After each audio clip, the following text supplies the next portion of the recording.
Desde el fondo del mar, lo alto del cielo, lo adoré con el corazón, en medio de un clamor, nace esta canción, por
Señor, te pedimos que bendigas esta clase, danos concentración en el nombre de Jesús. Amén.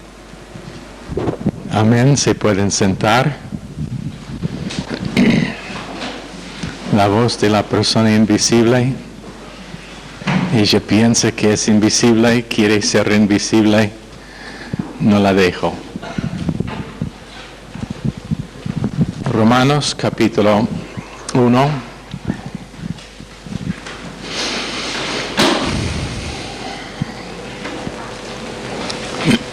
Y ahora, siendo que muchos están sentados en el mismo lugar que siempre, por favor levántense, cambian su lugar para que no lleguen a ser familiar con y demasiado cómodo.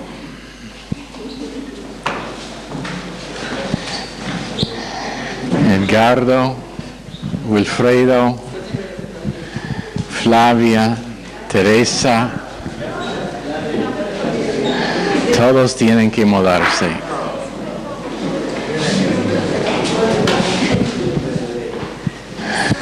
Tenemos unos que son rebeldes.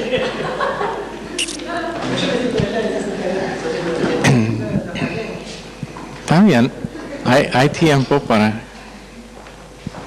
Gracias. Lo que pasa es que hay una unción distinta, depende en dónde estás sentado. Entonces quiero que no siempre esté recibiendo la misma unción del mensaje que van recibiendo todo. Y entonces, ¿se mudó?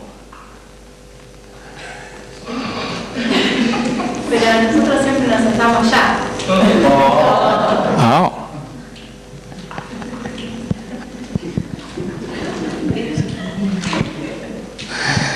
Romanos 1.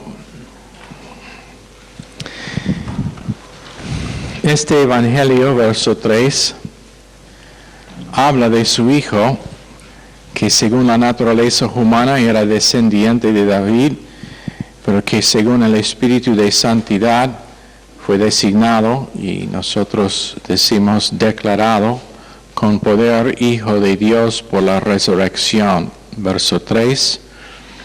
Fue hecho descendiente de David, pero declarado hijo con poder de Dios por la resurrección.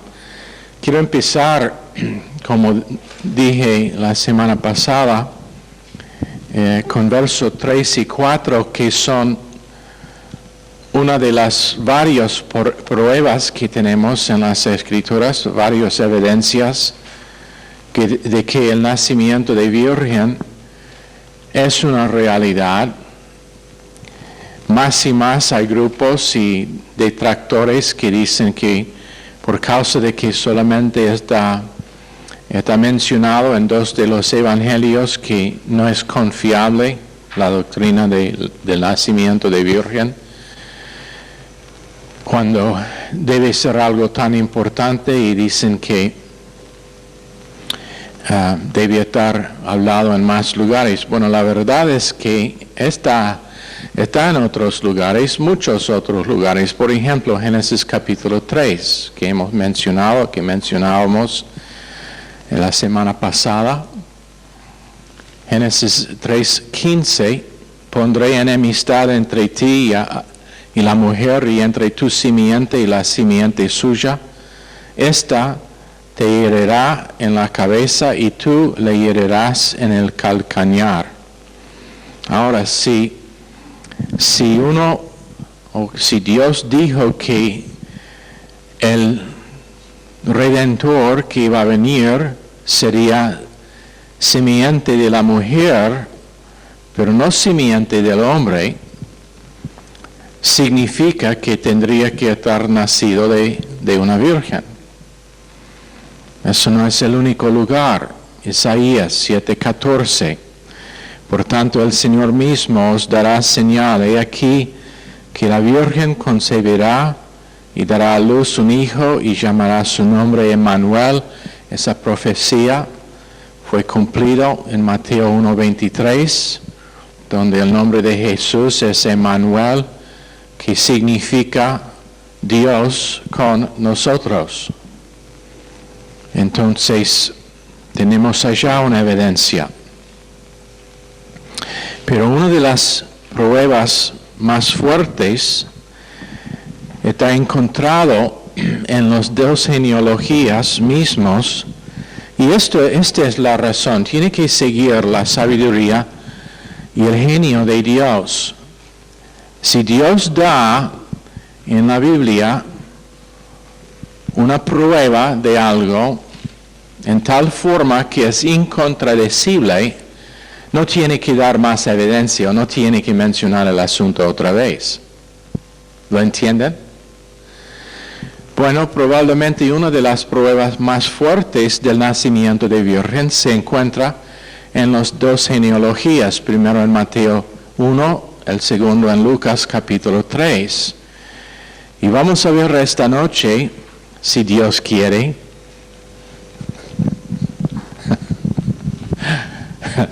siempre me da risa esa frase, si Dios quiere. Por supuesto Dios quiere. No estaríamos aquí si Dios no quiere. Pero vamos a ver cómo es esa prueba, que es más, y esto es el por qué estas genealogías son importantes de estudiar, es para que tengamos la firmeza de nuestra fe en lo que es que creemos. Pero primero, en Mateo 1, si puede abrir allá.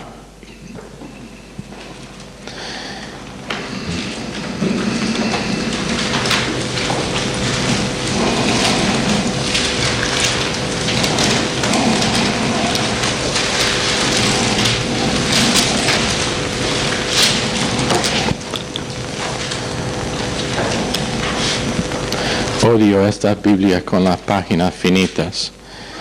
Puede ir de Salmo 119 a Apocalipsis en lo que parece 3 hojas.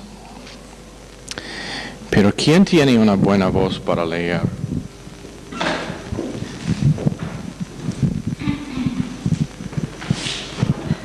Puede ser lo que dijo Moisés, déjame ir. Puede leer la genealogía que está allá.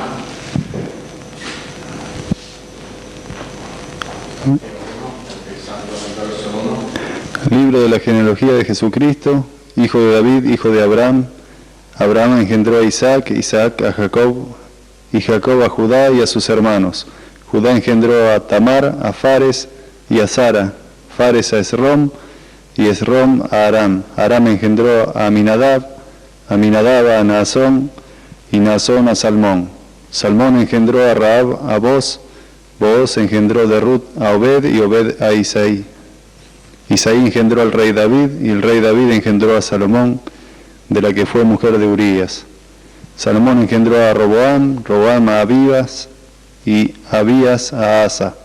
Asa engendró a Josafat, Josafat a Joram, y Joram a Usías. Usías engendró a Jotam, Jotam a Acaz, y Acaz a Ezequías. Ezequías engendró a Manasés, Manasés a Amón, y Amón a Josías. Josías, padre de Jeconías, que fue seguido. Josías engendró a Jeconías y a sus hermanos en el tiempo de la deportación a Babilonia. Después de la deportación a Babilonia, Jeconías engendró a Salatiel, y Salatiel a Zorobabel. Zorobabel engendró a Abiud a Eliakim, y Eliakim a Azor. Azor engendró a Sadoc, Sadoc a Akim, y Akim a Eliud. Eliud engendró a Eleazar, Eleazar a Matán, Matán a Jacob. Y Jacob engendró a José, marido de María, de la cual nació Jesús, llamado el Cristo.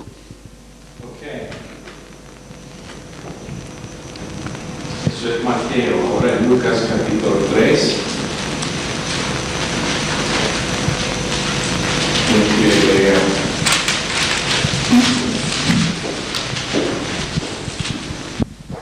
¿Quién tiene buena voz para la lectura? Patricia.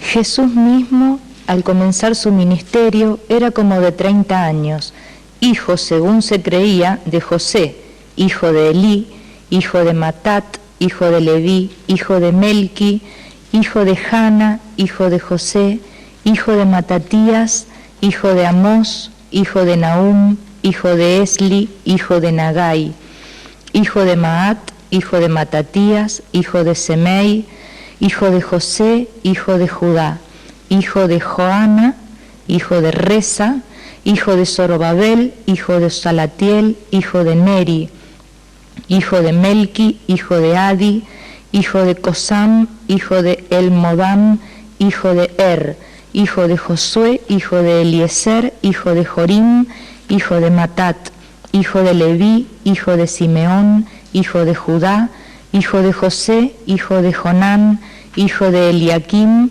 hijo de Melea, hijo de Mainán, hijo de Matata, hijo de Natán, hijo de David, hijo de Isaí, hijo de Obed, hijo de Booz, hijo de Salmón, hijo de Naasón, hijo de Aminadab, hijo de Aram, hijo de Esrom, hijo de Fares, hijo de Judá, hijo de Jacob, hijo de Isaac, hijo de Abraham, hijo de Taré, hijo de Nacor, hijo de Serug, hijo de Ragau, hijo de Peleg, hijo de Eber, hijo de Sala, hijo de Cainán, hijo de Arfaxad, hijo de Sem, hijo de Noé, hijo de Lamec, hijo de Matusalén, hijo de Enoc, hijo de Jared, hijo de Maalaleel, hijo de Cainán, hijo de Enos, hijo de Set, hijo de Adán, hijo de Dios. Probablemente han notado que Mateo empieza con Abraham, porque escribiendo principalmente para los judíos, eso es de donde ellos contaron su historia de Abraham, su padre, el patriarca. Pero si nosotros también notamos, básicamente hasta que llegamos a David, los dos son iguales. Donde hay diferencias se puede explicar por causa de la manera en que ellos contaron generaciones y descendencia, que no vamos a explicar esta noche. Pero de aquí, Lucas y Mateo tienen diferencia en su genealogía. Esta es una de las cosas porque los detractores dicen que la Biblia no es un libro confiable. Pero ¿qué es que decimos recién? Los autores de las Escrituras, cada uno tenía un propósito específico en lo que estuvo escribiendo, y todos fueron guiados por el Espíritu Santo para crear un libro que es entretejido en sus enseñanzas para darnos lo completo de la comunicación y revelación de Dios. Entonces Mateo empieza y él cuenta su genealogía por medio de Salomón. Lucas por medio de Natán. ¿Es eso cómo se deletra en español? N-A-T-A-N. ¿Qué es la diferencia entre estos dos? Bueno, esto es la descendencia real. Es por medio de Salomón vino el trono, el reino sobre Israel. Pero Natán es la descendencia legal, porque él fue el hermano mayor a Salomón. Entonces él tenía el derecho al trono. Pero en el plan perfecto de Dios, él eligió a Salomón para tener el trono. Entonces quiero que tengan bien en cuenta, por Salomón, la genealogía real del rey, y por medio de Natán, la genealogía legal, que él tenía el derecho al trono. ¿Qué quiere decir? Si en algún momento uno de los descendientes de Salomón no fue capaz, por algún motivo, de asumir el trono, uno de los descendientes de Natán no podría ser. Por ejemplo, hace probablemente casi 100 años atrás en Inglaterra estuvo un rey. Ese rey abrogó el trono porque él quiso casarse con una persona común. ¿Se acuerdan de eso? No me acuerdo los nombres de los reyes. Su hermano menor, entonces, tomó el título del rey de Inglaterra. Pero si ese rey que abrogó el trono tenía un hijo antes de abrogar el trono, en algún futuro ese hijo tendría el derecho legal de asumir el trono si algo pasó a la línea de descendiente por medio del otro hermano. ¿Lo entienden? Entonces tenemos las dos genealogías, pero es algo interesante aquí que quiero que vean. Ok, primero y quiero que entiendan esto bien. Normalmente la descendencia vendría por medio de Salomón, pero la descendencia de Natán siempre estuvieron esperando la posibilidad de que ellos también podrían asumir el trono. Ahora tenemos aquí que la línea real por Salomón llega a José. Y la línea de Natán llega a María, madre de Jesús. Ahora, nosotros diríamos, y hay unos que dirían, en tal caso, es muy probable que José fue el padre natural de Jesús, dándole el título al trono. En la descendencia real que viene por Salomón a José, entonces es probable que él podría engendrar Jesús y Jesús todavía podría ser el Mesías. Menos que un verso en las Escrituras que se encuentra en Jeremías 22, verso 30. Así ha dicho el Señor, escribid lo que sucederá a este hombre, privado de descendencia, hombre a quien nada próspero sucederá en todos los días de su vida, porque ninguno de su descendencia logrará sentarse sobre el trono de David, ni reinar sobre Judá. ¿En cuál ramo fue ese hombre? Y si lea más de la escritura, en la porción en Jeremías está nombrado Conías, pero es Jeconías. ¿Y dónde lo encontramos en las dos genealogías? ¿En cuál? Verso 11 de Mateo. Es aquí. ¿Y qué es que dice? Que ningún descendiente suyo podría sentar sobre el trono, aunque el título viene por medio de ese linaje. Pero es prohibido sentar sobre el trono. Entonces ninguno de los hijos de José podría sentar en el trono, aunque por medio de José vino el título al trono. ¿No entienden? Y entonces, por medio de Natán viene a Jesús su derecho legal. Viene por medio de José, quien ahora es su padre adoptivo, y por causa de adoptarlo, puede pasarle el título, pero no está nacido de José. Entonces esta prohibición de Jeconías no le aplica a Jesús. ¿Lo entienden? ¿Me están siguiendo? Pero ahora tiene el derecho legal, ahora tiene el título, y aquí es donde está consumido. ¿Cuántos hijos tenía Jesús? Ninguno. Ahora, el derecho legal termina cuando llega aquí a Jesús, porque no hay más descendencia.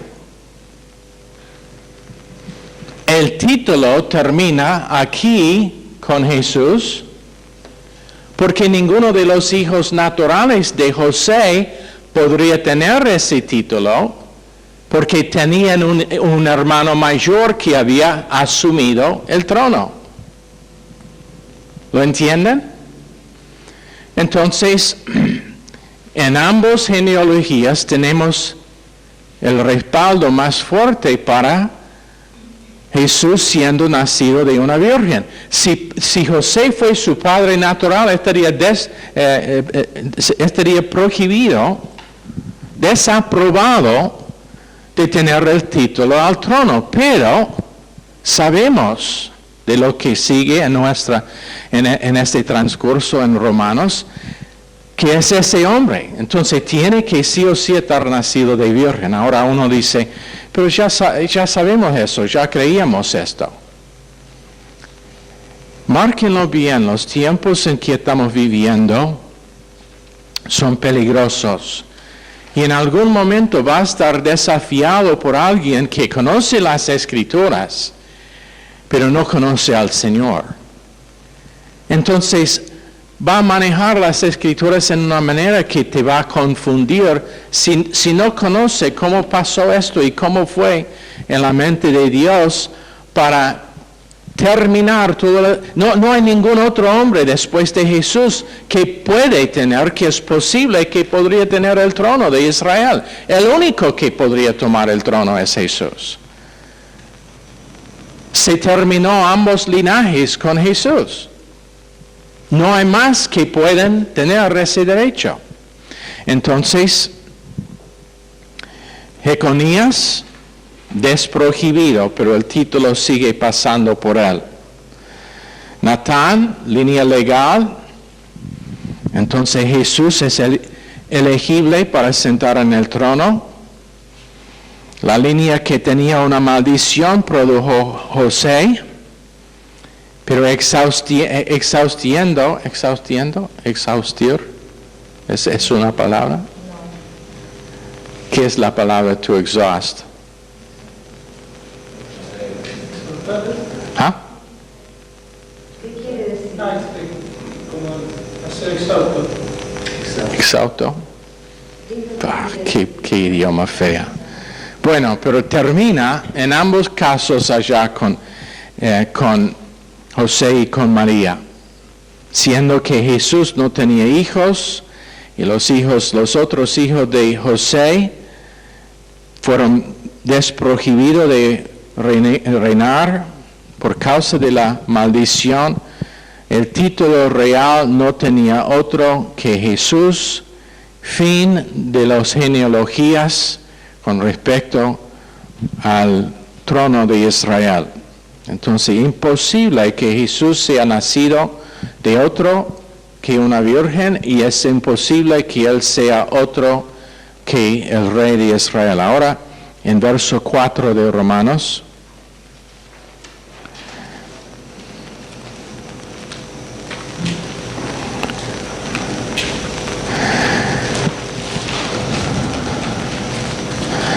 Estas cosas a mí son importantes porque hacen concreto nuestra fe en tal forma que cuando nosotros tenemos detalles y vemos cómo Dios atendió a los detalles en toda parte de su revelación a nosotros, yo puedo confiar que los detalles míos serán pequeños con respecto a su poder de hacerlos. Imagínense miles de años antes, cientos de años antes, diciendo ningún hombre que desciende de este hombre, Jeconías, puede sentar en el trono. Ahora, ¿por qué Dios no inspiró al profeta Jeremías solamente a decir que fue una mala persona? ¿Por qué fue la inspiración de Dios tan preciso que dijo que nos dio es igual con esto? Jesús está en la cruz. Y Dios lo maldijo con todos los pecados nuestros. ¿Cómo podría hacer eso siendo Jesús perfecto? Porque en Deuteronomio hay un verso que parece que es fuera de lugar, que no hace sentido porque está allí, pero dice, maldito sea todo que está colgado en un árbol o en una madera. Puesto allá por Dios para tener el derecho de maldecir Jesús con los pecados nuestros. Porque fue, ¿dónde? Colgado en la cruz. Entonces, la mente de Dios es tremendo con respecto a los detalles. Aquí, en verso 4, leemos, verso 3, este evangelio habla de su Hijo, que según la naturaleza humana era descendiente de David, pero que según el Espíritu de Santidad fue designado con poder Hijo de Dios por la resurrección. Ahora, declarado Hijo de Dios, y esta es otra acusación, es una de las cosas que he escuchado más que una vez. En ningún lado la Biblia dice que Jesús es Dios, o en ningún lado dijo Jesús que Él es Dios. Bueno, es demostración de falta de entendimiento de las Escrituras, por supuesto. Si es Dios, va a ser evidencia de que es Dios. Primero tenemos su descendencia humana, siendo descendido de David para tener el derecho al trono y siendo el único que puede tener el derecho al trono. Pero después declarado Hijo de Dios, y decimos el jueves pasado que eso fue igual con decir es Dios. en la mente judía no estuvo ninguna confusión. Hoy en día hablamos con, por ejemplo, los testigos de Jehová y ellos dicen, sí, yo creo que fue hijo de Dios, pero no fue Dios. Lo lamento, amigo, pero la verdad es que con un judío decir que uno es hijo de Dios fue precisamente la misma cosa, pero usando otras palabras. Entonces en Mateo 3, verso 17, hubo una voz de los cielos que decía, este es mi Hijo amado, en quien tengo complacencia. Voz del cielo, Dios mismo hablando, Dios mismo declarando que es su Hijo. Mateo 17, 5. Mientras él aún hablaba, una nube de luz los cubrió, y aquí una voz desde la nube que decía, este es mi Hijo amado, en quien tengo complacencia. A él oír. Otra vez, Dios mismo declarando que esto es su Hijo. Nosotros empezábamos con estos versos hace unos días atrás diciendo la importancia de entender la unión hipotética, Jesús siendo dos naturalezas en la misma persona, 100% ser humano, 100% Dios. A nosotros, a la mente humana, eso parece una cosa imposible de entender, y lo es. Pero la Biblia nunca nos pide entender lo que dice. Las Escrituras nunca nos piden entender, pero la Biblia nos pide que sabemos, que oímos lo que dice, para que el Espíritu Santo que es dentro de la persona regenerada puede iluminar la verdad a nuestros corazones. A la persona inconversa, 1 Corintios 2, 14 a 16, es incapaz de entender lo espiritual. ¿Por qué? Porque no tiene el Espíritu Santo para interpretar lo espiritual.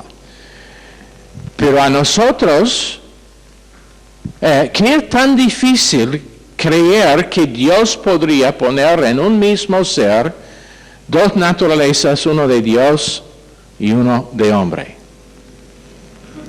cuando Él crió el universo? A mí eso no es más difícil de entender que entender cómo es que Él borró los pecados míos. ¿Sabe cómo borró todos los pecados nuestros? Explícame el mecanismo por medio de Jesús borró nuestros pecados. No se puede hacer. Pero lo creemos, lo confiamos y sabemos que es la verdad porque el Espíritu Santo da testimonio con nuestro espíritu a la verdad de que somos hijos de Dios. Ahora en Juan 14, creedme que yo soy en el Padre y el Padre en mí. De otra manera, creedme por las mismas obras. Y quiere decir que Jesús no profesó ser el Dios mismo. ¿Cómo puede decir tal cosa que soy en Dios y Dios está en mí, menos que es Dios mismo? Creedme que yo soy en el Padre en mí. ¿Cómo puede decir eso? Pero hay grupos que dicen que Jesús nunca dijo que era Dios. Bueno, si eso no es decir que es Dios, no sé qué es. Juan 8, 58.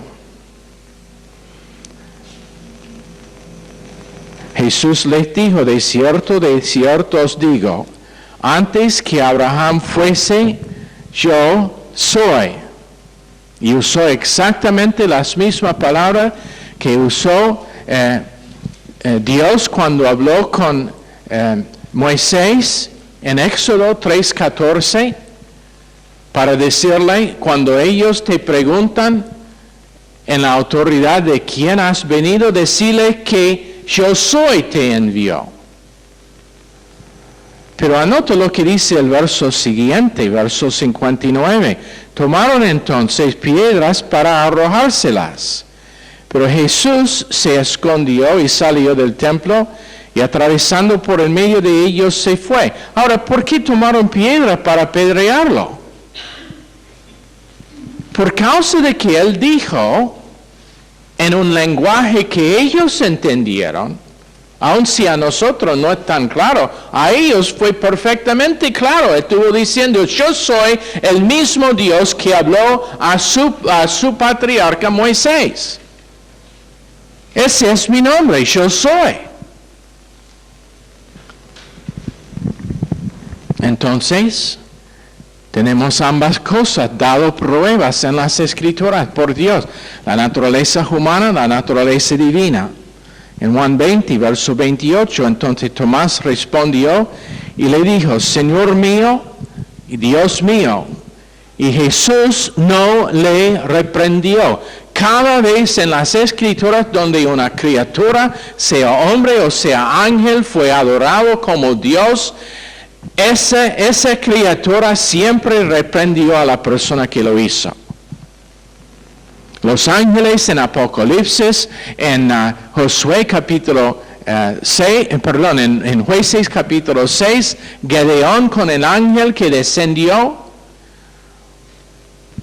le quiso hacer adoración y el ángel dijo, no lo hagas. Pero Jesús, cuando Tomás le dijo, mi Señor y mi Dios, no dijo, no me llame Dios, Tomás. No quiero ese aplauso. Y si él recibió adoración como Dios sabiendo que no era Dios, ¿qué tipo de persona sería? Entonces tenemos en las Escrituras la evidencia sólida de que Dios en la encarnación nos dio primero sí mismo, sustituto para nosotros, pero un hombre que puede entender las cosas que pasan a nosotros. Alguien dijo una vez, para entender sufrimiento y muerte, Dios tenía que estar encarnado. Pero ahora Él conoce. Por eso es un mediador perfecto. Por eso en Romanos 8 es un intercesor perfecto para nosotros. Sabiendo precisamente las cosas que nos pasan y cómo nos afectan las cosas que nos pasan. Pero a la vez no es, la palabra siempre me escapa. No es sentimental con nosotros, porque siendo Dios, Él sabe que la provisión que ha hecho para nosotros es perfecta. Entonces, Él entiende perfectamente las cosas que nos pasan. Él duele cuando nosotros estamos dolidos.